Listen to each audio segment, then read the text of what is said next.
All right, guys. Welcome back. You are with the Dragon once again. And yes, I went and did it again. I made me a late night purchase last night in the dark, bad weather. Had to drive it long ways in heavy traffic. But I think it's going to pay off. I think it's going to be okay because I got a hell of a deal.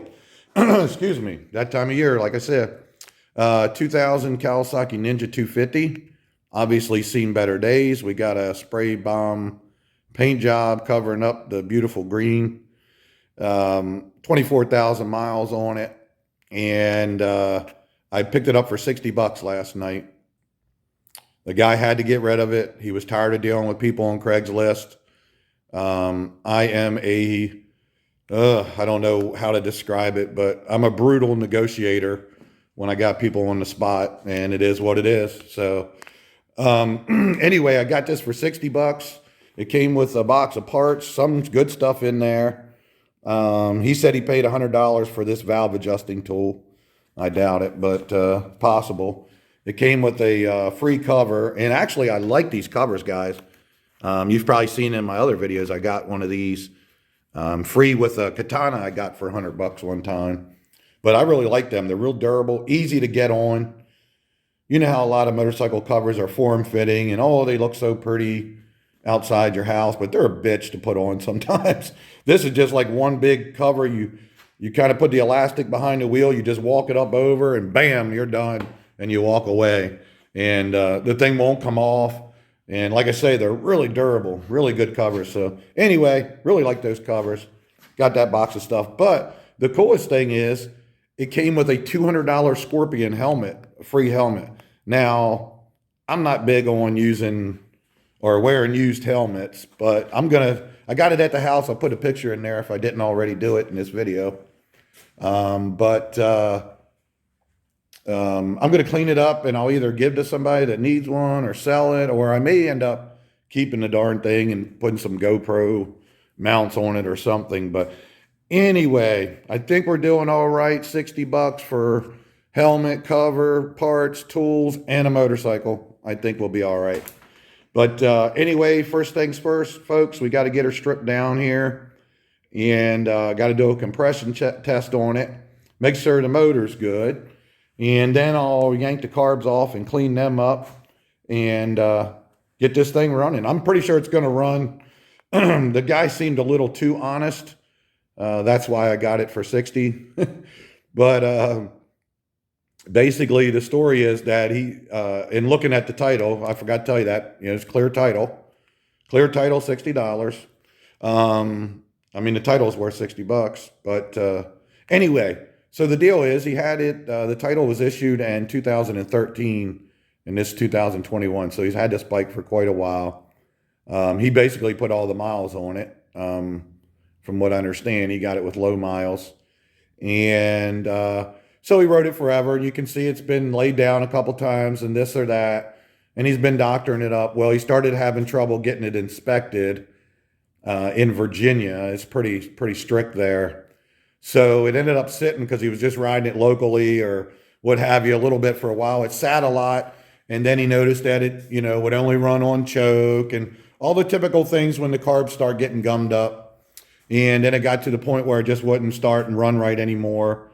And he didn't want to ride it. So it sat for a year before I just picked it up. When I showed up there, the kickstand was actually down in the asphalt. And I had to kind of pry it out to get the bike. The asphalt had claimed it. So I don't know what we're in for, folks. I think we're going to be okay. It's typical stuff.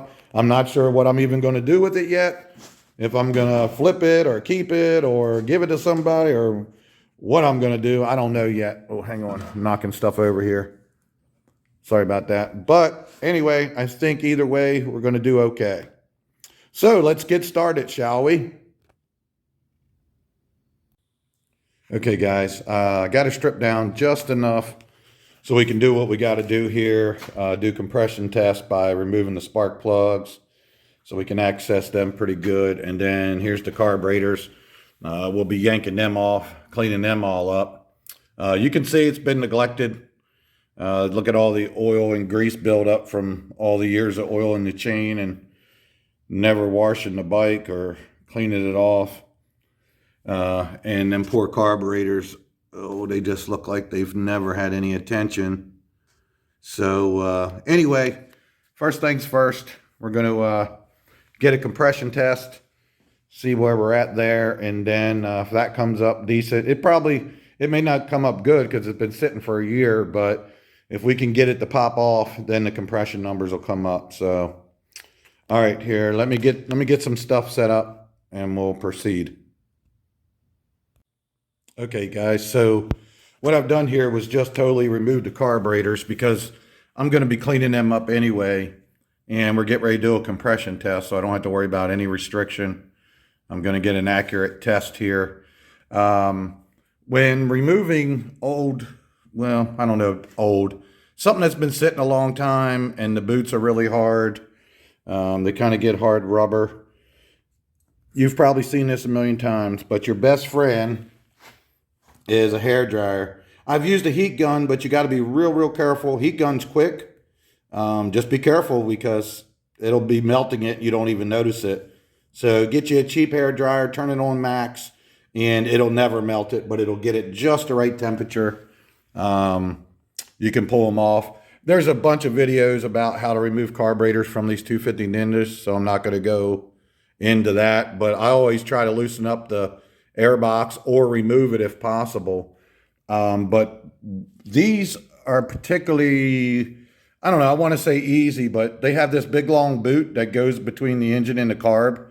This is really what you want to get off. Leave everything there and force this boot out whichever way you can. If you loosen this stuff up and heat all this up, you can push the carburetors back a little and then take this boot and just kind of pull it right off the carburetor, and then the carbs come right out. But anyway, like I said, there's a bunch of videos on that, so I'm not going to go on that. I did do some WD-40 down in the cylinder just a little bit and turned it over, so we weren't scratching the cylinders all up. So that could affect the test slightly, probably not.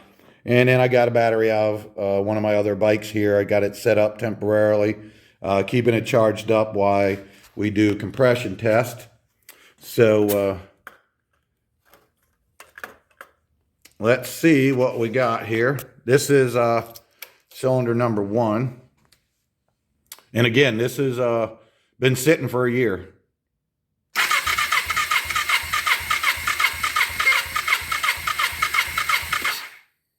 All right, we got 170. I'll take that all day long.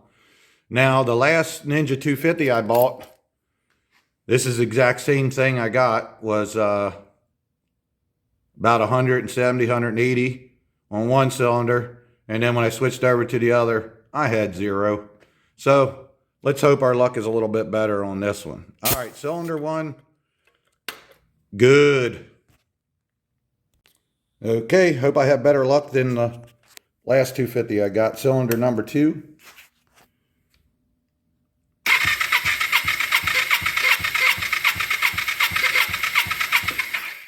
Looks like 175. So I'm okay with that. Like I say, with being cold test and sitting for a year or something like that. Woo! I'll take that any day. So, all right, so far so good. Our investment is going well. Sounds like we got a good engine. The starter, hang on a second. Okay, the furnace was kicking on and you wouldn't be able to hear me. Anyway, starter's been sitting a while, so that's why it sounds like it's making funny noises, but that will come around when we get some heat into her. All right, good. So we got good compression. Got the carbs off. I got them over there on the bench. I'm going to clean them up, and we'll see what happens. Let me see how bad they are. I'm going to try to do it without a kit real quick for you guys so I can show it running. But what I'm getting ready to do is I'm going to squirt a little bit of something down in the engine and just turn it over, and you'll hear it, hopefully. Yeah, just like that. Can you do that? Okay, you know the drill. Next, going to check for spark. Let me see if I can shade it. There we go. Maybe that's better for you. All right, good hot blue and white. That's what you want. All right, hold on a second. Let me put these plugs back down in there, and I'm going to throw some fuel down in those intakes right there on the head, and let's see if she'll rumble. Okay, guys. At the risk of burning the shop down and this bike I just got, I'm just going to go ahead and clean the carburetors and put them on there because I did a little test run here with some pre-mixed gas, and obviously the fire is trying to come out. So anyway, I'm going to clean the carbs and do it. I got it to pop off a little bit, but I wanted to have both hands. I didn't record it. And like I say, it's shooting fire out, so I don't want to burn this place down. I do have a lot of insurance, but I've got customers' bikes here and a couple of them that aren't replaceable. So stand by. Going to clean the carbs up. We'll put them on and we'll fire this puppy up. How about that? Stand by. All right, guys, here's the carbs. Get ready to open them up. You can see they've been neglected. Let's see if the plugs are still in them. Oh no, somebody's worked on them. Hey, this is promising. Maybe they won't be as bad inside as I think they are. Sitting with a year with gas in them. But what I'm going to do, folks, is I'm not going to go through. I don't have any kits or anything yet. I just picked this up last night. This is the next morning. So what I'm going to do is just try to clean them enough that I can fire it off and see how it's running. And then I'll order some kits for it, and I'll get these things all cleaned up real nice and rebuilt. So right now I'm going to try to get them cleaned enough that we can get it up and running and idling on its own. Okay, guys, so sometimes, you know, you get a story from an owner and then you find out the true story a little bit later. As you can see, these things look awful clean for sitting for a long time. So I discovered exactly what did happen. So he did probably clean them and try to get it running, but he either did it with them on the bike or he's just really bad at doing stuff, because what I found was he pinched his gaskets bad when he put the bowls back on. This one completely, it just fell off. Pinched there, cut right in half there. So I got a feeling maybe he did this while it was on the bike. I don't know. But what happened probably is when he turned it back on, it was pouring gas everywhere, and he just gave up at that point and probably said, well, I can't do it right. What I'm going to try to do for you guys is I'm going to try to patch this up. Go ahead and clean this up here a little bit, make sure it's flowing fuel, patch this up a little bit. If the floats are adjusted properly, which could be another problem, then the fuel level should never get up that high. So if they're on the bike and the bike's flat, maybe they won't leak, or they won't leak as bad. But we'll cross that bridge when we get there. So stand by a second here. I'm going to clean these up real quick and see what we can do with it. Yeah, guys, just like I thought, it's got brand new parts in it. Look at this needle. That valve needle right there is brand spanking new. There's never been any gas flowing past that. So I guarantee what happened, just like I told you, he rebuilt these things, and then, of course, he didn't clean the outside, but you don't have to make them run right. He rebuilt them and then pinched them bowl gaskets like I told you. And that's probably got discouraged and quit. And then it sat there a year, and along came me, and I picked it up. Stand by. Okay, guys. Well, unfortunately, you can see, let me back up here, the way the bike sits on the stand, that the carburetors are indeed at an angle sloping towards the engine. So I'm sure that's the problem he was having. Looks like he did a pretty good job cleaning the carburetors up and everything, but I mean, not on the outside, but the insides are spotless. He just pinched both gaskets when he put it on. So the reason I'm saying all this is because when I put some gas in this little funnel, we know it's going to be leaking out of these carburetors, but I'm going to just do it temporarily to get it fired up, see if it'll run, see if it maybe even idle. I don't really care about that because I'm going to get some gaskets, probably some kits anyway, and rebuild these things right way. But the whole purpose of this, guys, is to see, first thing you want to do is make sure the engine's good. That's good. Then you want to see if you can get the thing running and see how it runs. And even if it's not perfect, this is not going to run perfect. I haven't adjusted anything. It's going to be leaking. It just started for the first time of the year. We know it's not going to run perfect.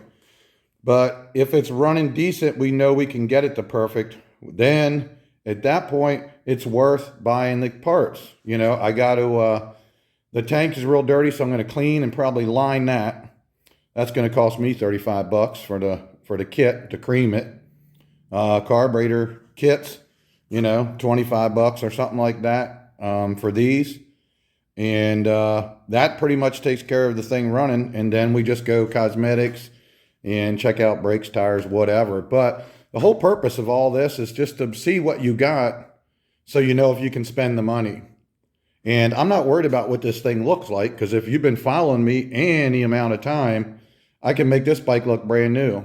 And I definitely paint those purple wheels a different color. But anyway, I'm not worried about all that. First, you got to see, do you have a good heart? If you got a good heart, then the rest of you will just work out. So, all right, guys, let me see what I can do. I might have to put put this camera on a tripod to do this right, because I got a feeling it's going to be pouring gas. Stand by. Okay, so let's see what happens.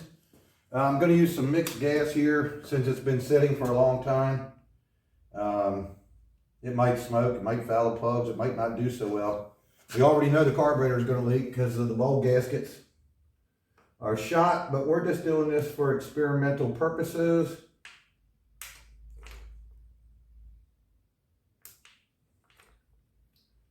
And if it will hold enough fuel, my prediction is this thing's going to pop right off and run pretty decent for sitting all that time. But I could be wrong, because there could be a lot of vacuum leaks right here. These things got so much vacuum on them. Okay, let's see. Oh yeah, here comes the gas. Just like we talked about. Okay, bowl's full. Let's go ahead. Choker. Okay, baby, this is a cold start, guys.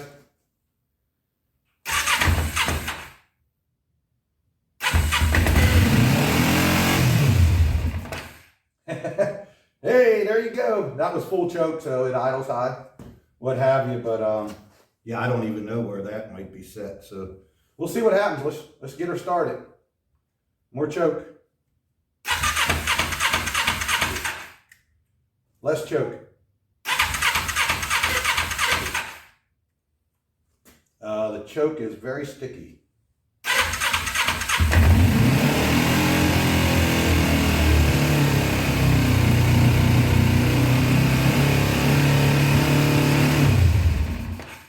All right, guys, I don't like revving a cold motor like that, but right now I'm just running with the choke. Like I say, we know what we got. That sucked that fuel right out of there. So it is what it is. You saw it started up, but we're gonna keep going here a little bit, see if we can get it to idle. Either idle or catch on fire, whatever comes first. Hey, that ain't funny. Yeah, the gas, I don't know if you can see it from the camera, probably not, but it's leaking out pretty good, but not as bad as I thought. Let's keep trying. Take a while to wake her up. Been a year.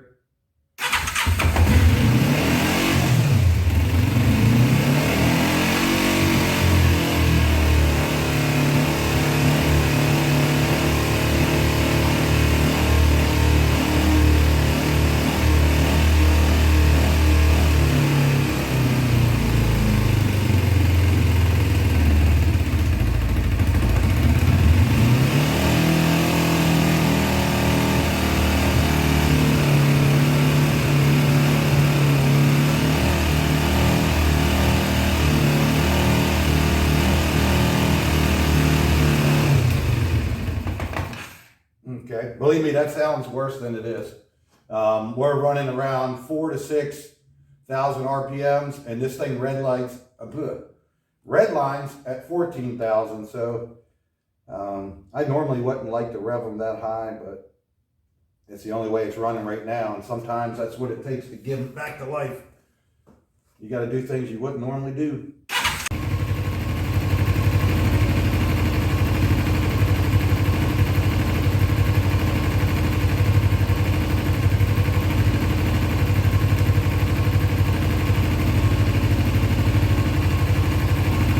All right, looks like we got it to an idle, somewhat. Still not happy. We got to get the carburetor kit and everything.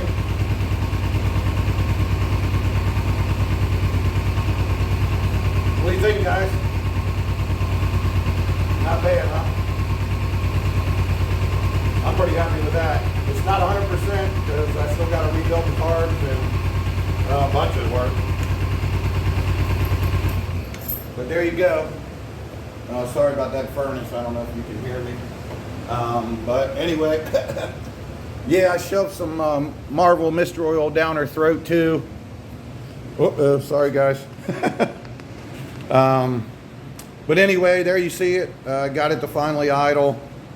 $60 2000 Ninja 250 starts and runs, and I'm getting it to idle. But like I say, I'm not too worried yet because I got to get the carburetor kit and everything for it. Rebuild the carburetor. I've already ordered that. I gotta do the tank treatment. I got some other stuff to do. Obviously get a battery that fits it. And once it's starting and running and idling properly, then I'll take it to the next step. I don't know what I'm gonna do with it yet. We'll just wait and see.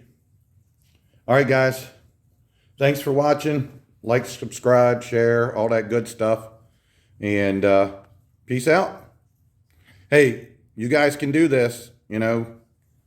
It just takes a little bit of effort, but you could have a running, driving motorcycle for, well, I paid $60 for it, and the parts are probably going to cost me about $60, so maybe $120. All right, peace out. You're with the dragon.